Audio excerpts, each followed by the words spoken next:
Wala raw planong tumakbo bilang vice-presidente sa 2028 election si Senator Bam Aquino.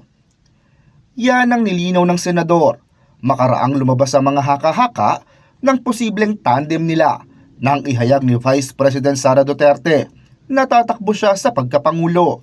Mariin niya itong pinabulaanan at sinabing hindi siya ang magiging running mate ni Duterte. Itinanggi din niya ang espekulasyong may nabubuong Duterte-Aquino tandem. Nahalal si Aquino sa Senado noong 2025. Kasalukuyan siyang nagsisilbi sa 6 na taong termino at qualified din siya para sa re-election. Umingay ang mga usap-usapan tungkol sa umano'y alyansa matapos sabihin ng senador sa isang panayam sa telebisyon na ideal daw kung sa Pilipinas gaganapin ang paglilitis kay dating Pangulong Rodrigo Duterte para sa hinaharap nitong kaso sa International Criminal Court. Pero nilinaw rin ng senador na iginagalang niya ang mga proseso ng ICC laban sa dating Pangulo.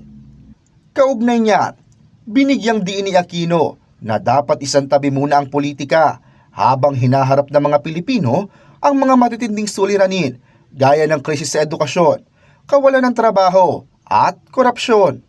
Giit ng mambabatas, may tamang panahon para pag-usapan ng 2028. Sa ngayon, kailangan daw unahin ang mga pangangailangan ng mamamayan kumpara sa maagang pamumulitika. Bilang chairperson ng Senate Committee on Basic Education, sinabi ni Senator Aquino na mananatili siyang nakatutok sa pagsusulong ng mga prioridad na batas para sa edukasyon at kabataan.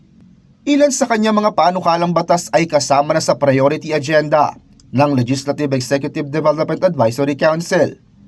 Kabilang dito ang Classroom Building Acceleration Program Act, Citizen Access and Disclosure of Expenditures for National Accountability Act, Party List System Reform Act, Masustansyang Pagkain para sa Batang Pilipino Act, Panukalang Pag-abolish sa Travel Tax, at Government Assistance to Students and Teachers in Private Education Act.